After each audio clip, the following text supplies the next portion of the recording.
PSC Pallikkulam general science SCERT പാഠപുസ്തകങ്ങളായിട്ടുള്ള 5ാം ക്ലാസ്സിലെ 6ാമത്തെ പാഠമാണ് പറയാൻ പോകുന്നത്. ഊർജ്ജ സ്രോതസ്സുകൾ കേട്ടോ. അപ്പം നമുക്ക് തുടങ്ങാം. ഫസ്റ്റ് പറയുന്നത് പ്രവൃത്തി ചെയ്യാനുള്ള കഴിവ്, അതാണ് ഊർജ്ജം. ഊർജ്ജത്തെ കാണാൻ കഴിയില്ലെങ്കിലും വിവിധ പ്രവർത്തനങ്ങളിലൂടെ അത് പ്രകടമാകുന്നു. ചൂട്, പ്രകാശം തുടങ്ങിയവ നമുക്ക് അനുഭവിക്കാൻ കഴിയുന്ന ഊർജ്ജ രൂപമാണ്. വീടുകളിൽ ഊർജം പ്രയോജനപ്പെടുത്തുന്ന സന്ദർഭങ്ങളാണ് പാചകം ചെയ്യൽ, ലൈറ്റ് പ്രകാശിപ്പിക്കൽ, ഫാൻ തിരിയാൻ, ഇസ്തിരിയിടാൻ, മോട്ടോർ പ്രവർത്തിപ്പിക്കാൻ, വസ്ത്രങ്ങൾ അലക്കാൻ. ഇതിനൊക്കെയാണ് നമ്മൾ ഊർജം ഉപയോഗിക്കുന്നത്. ഇനി വീടുകളിൽ ഉപയോഗിക്കുന്ന വിവിധ തരം അടുപ്പുകളും ഇന്ധനങ്ങളും: വിറകടുപ്പ്, വിറക്; മണ്ണെണ്ണയടുപ്പ്, മണ്ണെണ്ണ; ഗ്യാസ് അടുപ്പ്, LPG; സൗരോർജ്ജ അടുപ്പ്, സൗരോർജ്ജം. ഇതൊക്കെയാണ് നമ്മൾ വീടുകളിൽ ഉപയോഗിക്കുന്ന വിവിധ തരം അടുപ്പുകളും ഇന്ധനങ്ങളും. കത്തുമ്പോൾ താപം പുറത്തുവിടുന്ന വസ്തുക്കളാണ് ഇന്ധനങ്ങൾ. ഉദാഹരണം: വിറക്, മണ്ണെണ്ണ, LPG, പെട്രോൾ, ഡീസൽ, കൽക്കരി മുതലായവ. വിറകടുപ്പ് കത്താൻ കുഴലുപയോഗിച്ച് ഊതുന്നത് എന്തിനാണെന്നാണ് ചോദിക്കുന്നത്. കാരണം: കത്താൻ സഹായിക്കുന്ന വാതകമാണ് ഓക്സിജൻ. കുഴൽ ഉപയോഗിച്ച് ഊതുമ്പോൾ ഓക്സിജൻ നന്നായി അടുപ്പിലെത്തുന്നു. എന്ന് വെച്ചാൽ ഇപ്പോൾ ഒരു തീ കത്താനായിട്ട് ഓക്സിജന് ഭയങ്കരമായിട്ടുള്ള ഇതുണ്ട്. ഓക്സിജൻ ഉണ്ടെങ്കിൽ തീ ഭയങ്കരമായിട്ട് കത്തും. അപ്പം നമ്മൾ കുഴൽ ഉപയോഗിച്ച് നമ്മൾ ഊതുമ്പോൾ നമ്മുടെ ഓക്സിജൻ അങ്ങോട്ട് എത്തുമ്പോൾ എന്ത് സംഭവിക്കുന്നു? തീ നല്ല രീതിക്ക് ആളിക്കത്തുന്നു. ഇപ്പോൾ എക്സാമ്പിൾ പറയുകയാണെങ്കിൽ, ഇപ്പം നമ്മൾ ഒരു തീ കത്തണം. ഇപ്പോൾ മെഴുകുതിരി തിരി കത്തിച്ചു, തീ കത്തണു. ആ തീ നമ്മൾ ഗ്ലാസ് വെച്ചു അല്ലെങ്കിൽ വേറെ എന്തെങ്കിലും വെച്ച് മൂടി. അപ്പോൾ എന്ത് സംഭവിക്കും? ആ തീ കെടും. റീസൺ എന്താണ്? അവിടെ ഓക്സിജൻ്റെ അളവ് കുറഞ്ഞു. ഇപ്പം നമ്മൾ കിണർ കുഴിക്കുമ്പോൾ ഈ കിണർ പണിക്കാർ അതിൻ്റെ ഉള്ളിലേക്ക് പേപ്പർ കത്തിച്ച് ഉള്ളിലേക്കിടും. അതിപ്പോൾ അവിടെ ഓക്സിജൻ്റെ അളവുണ്ടെങ്കിൽ അത് കത്തി താഴേക്ക് പോവും. ഓക്സിജൻ്റെ അളവില്ലെങ്കിൽ അത് പകുതിക്ക് വെച്ച് കെടും. അതാണ് ഇവിടെ പറയുന്നത്.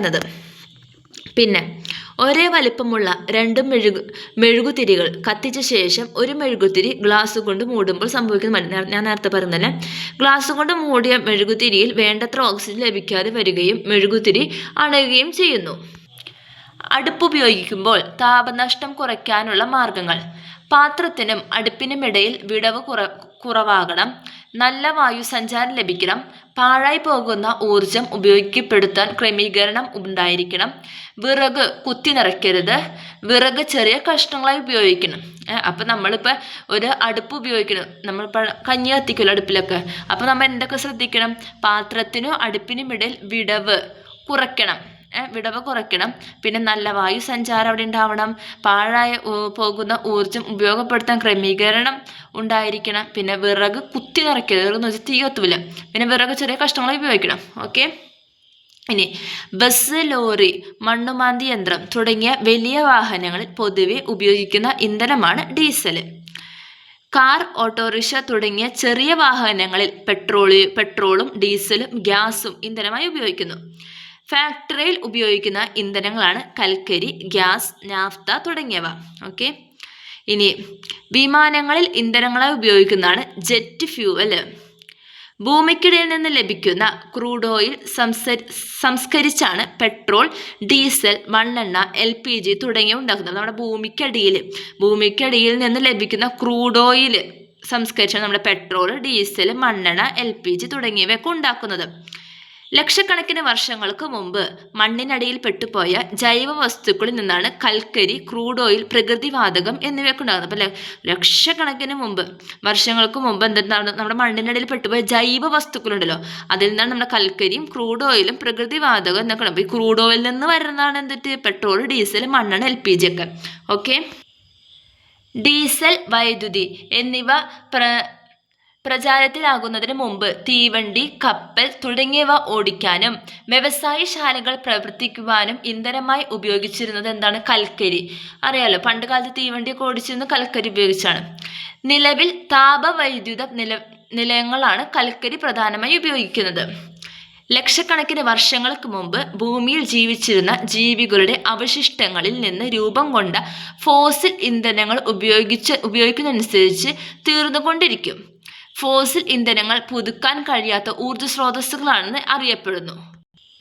ഫോസിൽ ഇന്ധനങ്ങൾ ഫോസിൽ ഇന്ധനങ്ങളിൽ വരുന്ന 3 ഇന്ധനങ്ങളാണ് പ്രകൃതിവാതകം, ക്രൂഡ് ഓയിൽ, കൽക്കരി. അപ്പോൾ ഫോസിൽ ഇന്ധനങ്ങൾ വരുന്നതാണ് പ്രകൃതിവാതകം, ക്രൂഡ് ഓയിൽ, കൽക്കരി. ഇനി ഈ ക്രൂഡ് ഓയിലിൽ വരുന്ന സംഭവങ്ങളാണ് പെട്രോള്, ഡീസൽ, മണ്ണെണ്ണ, LPG, jet fuel, bitumen, naphtha, paraffin. ഏതൊക്കെയാണ് നമുക്ക് ഇത് LPG, ഡീസൽ, മണ്ണെണ്ണ, പെട്രോള്, പിന്നെ ജെറ്റ് ഫ്യൂവൽ. ഈ സംഭവങ്ങളൊക്കെ നമുക്കറിയാം. അറിയാത്ത 3 ബിറ്റുമിൻ, നാഫ്ത, പാരാഫിൻ. അപ്പോൾ നോക്കി വയ്ക്കുക. ഫോസിൽ ഇന്ധനങ്ങൾ വരുന്ന പ്രകൃതിവാതകം, ക്രൂഡ് ഓയിൽ, കൽക്കരി. ക്രൂഡ് ഓയിൽ വരുന്നതാണ് പെട്രോൾ, ഡീസൽ, മണ്ണെണ്ണ, LPG, jet fuel, bitumen, naphtha, paraffin. ഇനി ഇന്ധനങ്ങളുടെ വ്യത്യസ്ത രൂപങ്ങൾ ഏതൊക്കെയാണെന്ന് വെച്ചാൽ ഖരം, ദ്രാവകം, വാതകം. ഖരാവസ്ഥയിൽ വരുന്നതാണ് വിറക്, കൽക്കരി, കരി, ക്ലോക്ക്. ഖരാവസ്ഥയിൽ വരുന്നതാണ് വിറക്, കൽക്കരി, കരി, ക്ലോക്ക്. ദ്രാവകാവസ്ഥയിൽ വരുന്നതാണ് മണ്ണെണ്ണ, ഡീസൽ, പെട്രോള്, ജെറ്റ് ഫ്യൂവൽ.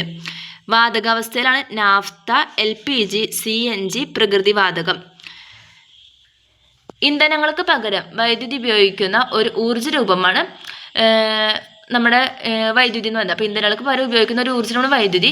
വൈദ്യുതി ഉപയോഗിച്ച് പ്രവർത്തിക്കുന്ന തീവണ്ടികളാണ് ഇപ്പോൾ കൂടുതലും ഉള്ളത്. പുതുക്കാൻ കഴിയുന്ന ഊർജ്ജ സ്രോതസ്സുകൾ.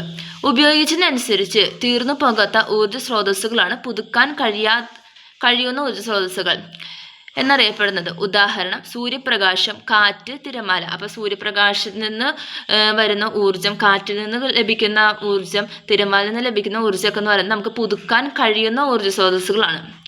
പുതുക്കാൻ കഴിയുന്ന ഊർജ്ജ സ്രോതസ്സുകൾ വായുമലിനീകരണം ഉണ്ടാക്കുന്നില്ല. ഇനി ജലവൈദ്യുതി, ഹൈഡ്രോ ഇലക്ട്രിസിറ്റി.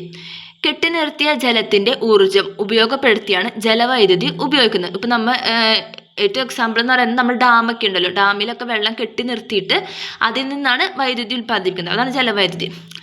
ജലവൈദ്യുതി ഉൽപ്പാദിപ്പിക്കാൻ വെള്ളത്തെ അണക്കെട്ടുകളിൽ എന്ന് വെച്ചാൽ ഡാംസിൽ തടഞ്ഞു നിർത്തുന്നു. വെള്ളത്തെ ആവശ്യാനുസരണം താഴേക്ക് പതിപ്പിച്ച് വലിയ ടർബൈനുകൾ കറക്കി ജനറേറ്റർ പ്രവർത്തിപ്പിച്ചാണ് വൈദ്യുതി ഉണ്ടാക്കുന്നത്. അതാണ് ജലത്തിൽ നിന്നുള്ള ഊർജ്ജം എന്ന് പറയുന്നത്. ഇനി അടുത്തത് കാറ്റിൽ നിന്നും വൈദ്യുതി, ഇലക്ട്രിസിറ്റി ഫ്രം വിൻഡ്.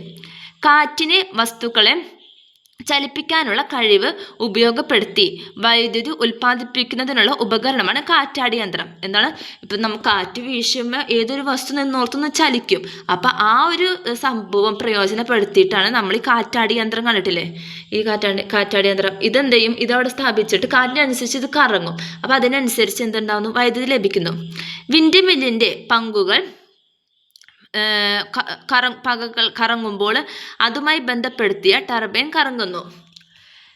ടർബൈൻ കറങ്ങുമ്പോൾ ഉണ്ടാകുന്ന ഊർജം ഉപയോഗിച്ച് ജനറേറ്റർ പ്രവർത്തിപ്പിച്ച് വൈദ്യുതി ഉൽപ്പാദിപ്പിക്കുന്നു.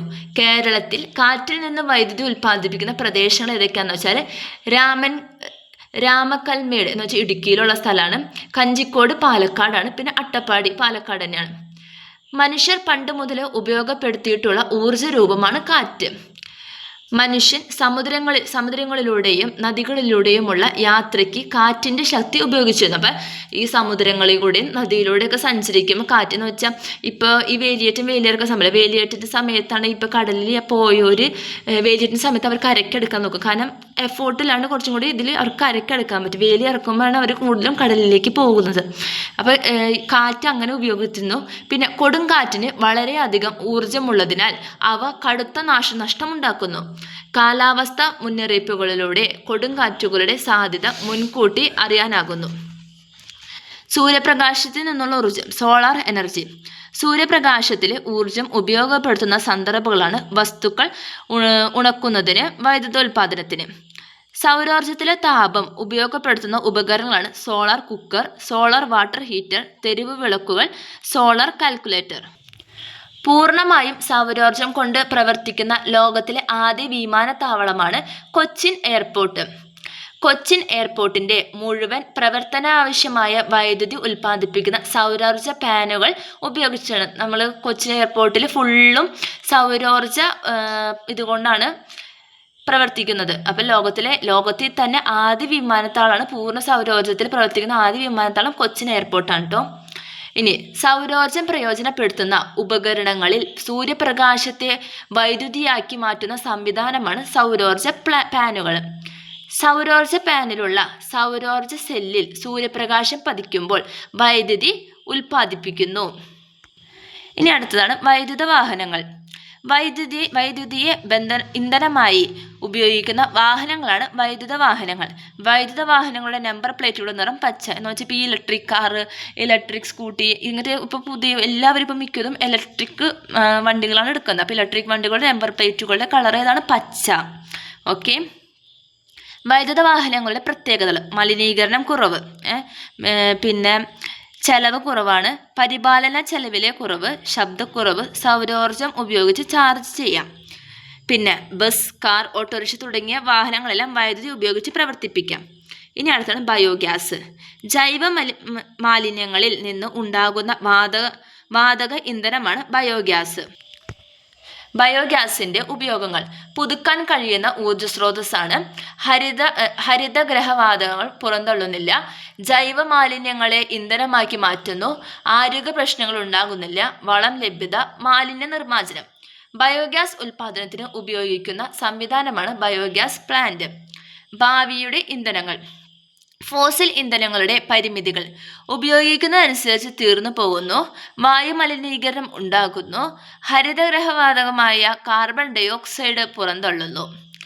ഫോസിൽ ഇന്ധനങ്ങളുടെ പരിമിതികൾ ഇല്ലാത്ത ഊർജ്ജ സ്രോതസ്സുകളാണ് സൂര്യപ്രകാശം, കാറ്റ്, തിരമാല തുടങ്ങിയവ. സൂര്യപ്രകാശം, കാറ്റ്, തിരമാല തുടങ്ങിയവയുടെ പരിമിതി എന്ന് പറയുന്നത് എല്ലായിടത്തും എല്ലാ കാലത്തും സൂര്യപ്രകാശവും കാറ്റിന്റെ വേഗതയും തിരമാലയും ഒരുപോലെയല്ല. ഫോസിൽ ഇന്ധനങ്ങളുടെ പുനരുപയോഗ സാധ്യതയുള്ള ഇന്ധനങ്ങളുടെയും പരിമിതികൾ മറികടക്കാൻ ശാസ്ത്രലോകത്തിന് പ്രതീക്ഷ നൽകുന്ന ഇന്ധനങ്ങളാണ് ഹൈഡ്രജൻ, ജൈവ ഡീസൽ. ഭക്ഷണത്തിന്റെ ചൂട് നഷ്ടപ്പെടാതെ സൂക്ഷിക്കാനും പാതിവെന്ത ഭക്ഷണം പൂർണ്ണമായും വെന്തു കിട്ടാനും ഉപയോഗിക്കുന്ന ഒരു ഉപകരണമാണ് ചൂടാറപ്പെട്ടി.